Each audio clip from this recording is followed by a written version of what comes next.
संजय पुनामिया प्रकरणामध्ये हायकोर्टामध्ये धक्कादायक पुरावे सादर झाले। तत्कालीन विरोधी पक्षनेते देवेंद्र फडणवीस आणि तत्कालीन नगरविकास मंत्री एकनाथ शिंदे यांना अडकवण्याचा प्रयत्न केला असल्याचा दावा या पुराव्यांच्या आधारे करण्यात आला। महाविकास आघाडीच्या काळातील काही व्हिडिओ व्हायरल झालेले आहेत। हायकोर्टामध्ये सुनावणी दरम्यान पुनामिया यांचे वकील रिजवान मर्चंट यांनी पेनड्राईव्ह स्वरूपामध्ये पुरावे सादर केले। मला एक सांगा, मला काय घेतलं गेलं, माझा काय दोष होता मला अजून समजत नाही। तुम्ही मला झोप येत नाही, मला काय माझं दोष? अहो साहेब, मी शरद पवार साहेबांना भेटलो, तुम्हाला सांगतो। ते म्हणजे काय नाही, त्यांनी डीजी साहेबाला बोलवलं, सगळं सांगितलं। काय पॉलिटिकल ह्याच्यात काय होतं, पॉलिटिकल गेम काय होता? पॉलिटिकल गेम आता इलेक्शन पाडता माहिती आपल्याला माहिती असेल, तुम्हाला परवा त्यांनी मला प्रेस कॉन्फरन्स घ्यायला सांगितली होती। हो, ते सांगितलं होते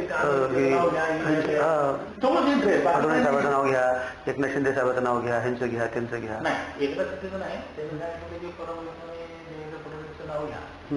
बाकी कोणाचं नाव नाही, एकनाथ शिंदे साहेब काय होतं, ते ऑर्डर होती ना 663 ची एक, ती त्यांच्याबद्दल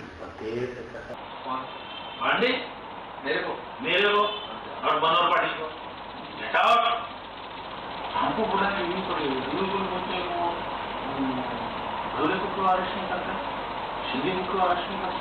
शिंदे साहब शिंदे साहब मारे कांडू बनी कलेक्टर नाटक उठाओ, आज का नाटक नारे उठाओ। एक आरोपी पुलिस ऑफिसर भी मौजूद है और वो ऑफिसर खुद एडमिट करता है उस इलेक्ट्रॉनिक एविडेंस रिकॉर्डिंग के अंदर कि ये सारा का सारा षड्यंत्र जो है वो उस वक्त के चीफ मिनिस्टर एकनाथ शिंदे साहब और उस वक्त के deputy chief minister Devendra Fadnavis साहब को और उनकी सरकार को गिराने के लिए यह षड्यंत्र रचा गया था।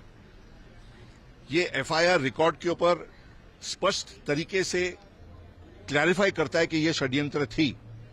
एफआईआर के इन्वेस्टिगेशन के बाद में ये इलेक्ट्रॉनिक एविडेंस भी प्रोड्यूस किया गया है। मैं नहीं जानता कि सरकार इसके बारे में जानती है या नहीं जानती है, लेकिन इतना जानता हूं कि आज की तारीख के ऊपर सरकार को इस चीज के ऊपर एक्शन लेना चाहिए। हे नेमकं प्रकरण काय आहे आपण बघूयात। माजी पोलीस आयुक्त परमबीर सिंग, व्यावसायिक संजय पुनामिया यांच्यासह 28 जणांवरती खंडणीचा गुन्हा आहे। खंडणी प्रकरणामध्ये व्यावसायिक संजय पुनामिया यांना अटक झालेली होती। ठाणे गुन्हे शाखेकडून या प्रकरणी संजय पांडे यांचीही चौकशी झाली आहे। माजी पोलीस आयुक्त परमबीर सिंग यांना अडकवण्यासाठी पांडे यांनी खोटे गुन्हे दाखल केल्याचा पुनामिया यांचा आरोप आहे।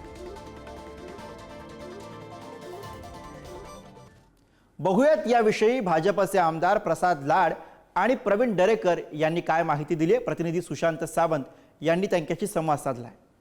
महाविकास आघाडी सरकारच्या काळात देवेंद्र फडणवीस आणि त्याचवेळी त्यांच्या सरकारमध्ये असलेल्या एकनाथ शिंदे यांना अडकवण्याचा प्रयत्न होत होता, असा एक व्हिडिओ आता समोर आलेला आहे। स्टिंग ऑपरेशन समोर आलं आणि यासोबत आपल्यासोबत बोलण्यासाठी स्वतः प्रवीण दरेकर, प्रसाद लाड आहेत। त्यावेळी खरं तर त्यांनी आवाज देखील उठवला होता। प्रवीण भाऊ, आता एक व्हिडिओ समोर आलाय, स्टिंग समोर आलाय, त्यामध्ये देवेंद्र फडणवीस आणि त्यावेळी एकनाथ शिंदे त्यांच्या सरकारमध्ये असताना देखील त्यांना अडकवण्याचा एक प्रयत्न केला जातो, तर षडयंत्र रचलं जातं।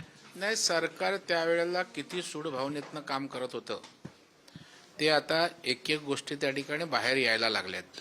शिंदे साहेबांचं वाढतं प्रस्थ त्या ठिकाणी पाहून त्यांना अडकवण्याचा प्रयत्न करणं हे निश्चितच त्या ठिकाणी चालू होतं, परंतु चर्चा होते, दिसत होतं।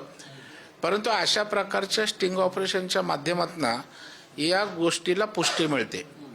देवेंद्रजींच्या बाबतीत तशा प्रकारचीच भूमिका सरकारची होती। पांडेंना त्याच्यासाठी विशेष अशी जबाबदारी दिली होती आणि एकंदर मानसिकता किंवा सुडाची प्रवृत्ती काय असते ती महाविकास आघाडीनं दाखवली आणि या निमित्तानं ती सुडाची भावना पुन्हा एकदा महाराष्ट्रातल्या जनतेसमोर आलेली आहे।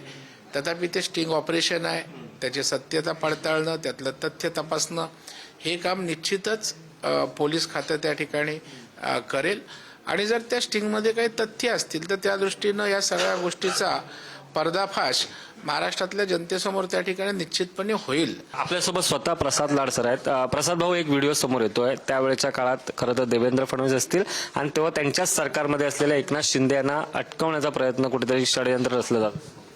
निश्चितपणे अशा प्रकारच्या विकृत मनोवृत्तीने काम करण्याचं तेव्हाचं महाविकास आघाडीचं सरकार होतं, ज्यामध्ये देवेंद्रजी असतील, गिरीश भाऊ असतील, प्रवीण भाऊ असतील, राणेसाहेब असतील, नितेश राणे असतील, जयकुमार रावल असतील, जयकुमार गोरे असतील, मी स्वतः असीन, अशा अनेक लोकांना यामध्ये अडकवण्याचा त्यांचा प्रयत्न होता आणि सरकारला, विरोधी पक्षाला कुठेतरी कमजोर करण्याचा विकृत प्रयत्न तेव्हाचे तत्कालीन मुख्यमंत्री करत होते. आणि आजच्या या व्हिडिओमधनं तर जो इन्क्वायरी ऑफिसर होता ACP म्हणून, त्याचीच व्हिडिओ क्लिप बाहेर आल्यामुळे याची सत्यता पडताळणं फारच गरजेचं आहे.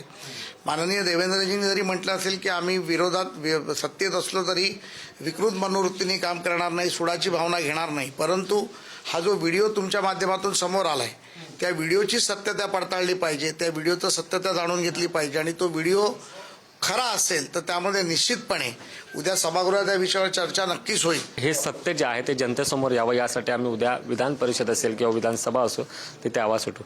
कॅमेरा पर्सन सतीश सुशांत सावंत, पुढारी न्यूज, नागपूर.